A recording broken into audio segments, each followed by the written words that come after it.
Kan kita ni yang konon baik daripada dulu sampai sekarang, kita rasalah boleh ke kita istiqamah bangun pukul 4 pagi.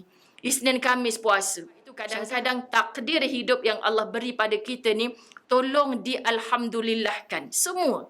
Baik ke buruk, alhamdulillah ala kulli hal.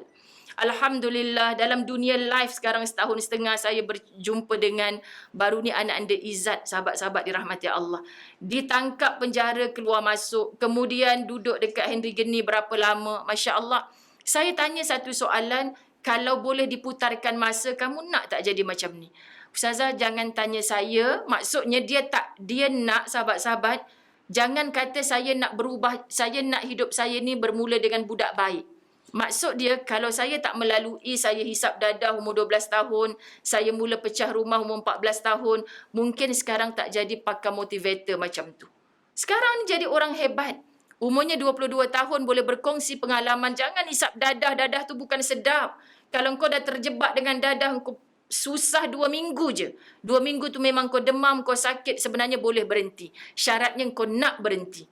Ini cara dia share sebab pengalaman dia sendiri. Sekarang sahabat-sahabat dia boleh memberi nasihat. Jadi saya kata inilah kehebatan. Kita kadang-kadang ustazah, ustaz bercakap kan.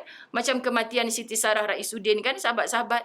Petangnya lepas kebumikan isterinya, saya antara 600,000 orang yang menonton live Syuib. Kenapa sahabat-sahabat? Sebelum ni kita tak pernah dengar join live artis ni, tak pernah. Tapi kenapa Masya Allah nasihatnya daripada pengalaman. Kalau ada rakan-rakan artis yang menonton, minta maaf bro, aku kena cakap dengan korang. Itu cara dia. Tapi orang yang mendengar terasa di hati. Kita yang seronok-seronok ni berapa lama sangat. Aku pernah sampai nak patah pentas ni orang serbu. Konon popular sangat aku masa tu. Apa aku dapat? Kalau pernah jadi suami tapi tak pernah jadi imam di hadapan isteri. Nampak sahabat? Kalau ustaz-ustaz yang cakap macam ni macam biasa je bunyi tu.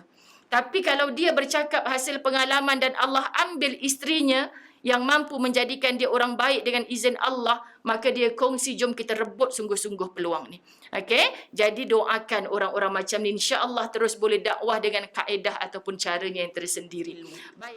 Hari ini kesan daripada kuliah online, masya-Allah bertebaran para asatizah di Malaysia, bukan sahaja orang Malaysia mendengar ilmu mereka, bahkan merentasi negeri. Kita tak boleh rentah negeri, merentasi negara.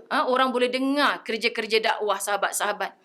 Jadi bukan untuk dibangga-banggakan. Syukuri hikmah daripada kita ber-PKP ni.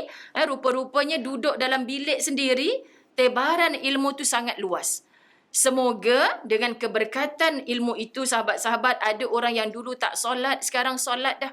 Ada orang yang dulu tak bayar zakat, sekarang bayar zakat dah. Jadi bila orang hantar nota ke messenger saya, bantu saya ustazah, saya stres, saya ada masalah sekian-sekian. Saya tak larat nak jawab satu-satu, cuma saya kata tolong ke page Ustazah Muzayyanah.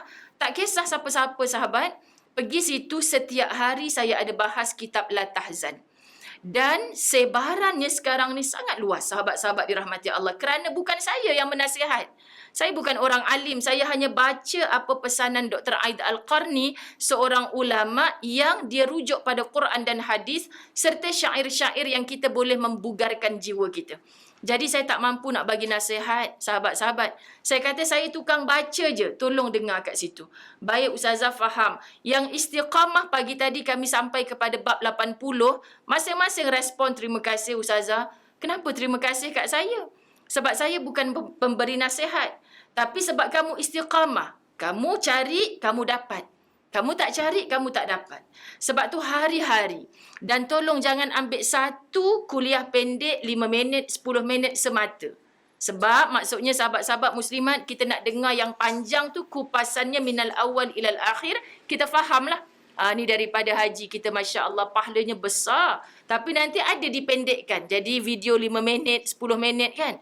Ini kadang-kadang jadi isu juga sahabat-sahabat. Kawan kita ni study buat kerja mana yang paling elok. Yang itu pula dipegangnya. Dengar 1 jam, 1 jam setengah yang ustaz tu cakap. Sahabat kita ni sebagai pemudah cara. Tapi ustazah apa maksud ustaz tu? Rasanya ni bid'ah dia cakap ni. Dengar dulu daripada awal sampai akhir. Cari kuliah yang minal awal ilal akhir. Kalau dia memang decide kuliah dia tu setengah jam, dengar penuh. Hari-hari. Biar sikit tapi istiqamah. InsyaAllah. Jangan sebulan sekali. Sebab itu Islam sepertinya sahabat-sahabat mewajibkan untuk orang lelaki hadir majlis ilmu paling kurang seminggu sekali. Kat mana tu? Khutbah Jumaat. Tapi kita isteri, bila suami kita balik daripada solat Jumaat, cuba ngaku. Berapa ramai yang tanya, bang hari ni khatib cerita pasal apa? Tak payahnya ustazah, mesti dia tak jawab. Dia bukan reti tu. Tanya tajuk cukup. Sebab ini saya belajar daripada Ustaz Abdul Samad. Subhanallah, Ustaz Abdul Samad, sahabat-sahabat kematian ibu hari Rabu. Saya punya mak meninggal Rabu sebelum mak Ustaz Abdul Samad meninggal. Jadi sebulan, saya akui sebulan lepas mak meninggal ni dalam ceramah tak sebut benda lain. Sebut perkataan mak nangis, sebut perkataan mak nangis. Jadi jiwa Ustaz Abdul Samad merasa itu, ya Allah aku dulu pun macam tu. Betapa kita ni walaupun mak kita bukan para alim ulama, tapi kan besarnya jasa dia. Apa kata Ustaz Abdul Samad? Saya memang jadi penceramah kerana dari kecil ibu saya paksa saya bercerita bila pulang daripada solat Jumaat. Apa yang tadi Ustaz cakap, kena duduk kan. Tak faham pun kena buat-buat faham lah. Mak dia suka nak dengar. Inilah komunikasi yang cantik. Jadi kita balik, kita bukan penceramah, kita tak ada tauliah jaiz pun nak ceramah balik dekat kampung kita contoh. Tapi kita ada anak-anak, sambil makan tadi ibu pergi masjid kan, ustaz tu kata, anak ustazah tak dengarnya pun kan. Tak dengar ke? Dengar itu bukan kerja kita. Allah tanya kita share tak? Kita sebarkan tak? Kita sampaikan tak? Tak boleh bercakap, kita tulis tak dekat media sosial kita? Sahabat-sahabat, dalam 5,000 rakan Facebook kita, mungkin ada 5 yang baca terkesan di hatinya. Itulah punca Allah lapangkan pintu syurga untuk kita. Hasil daripada apa? Hasil daripada kita buat pengisian ilmu.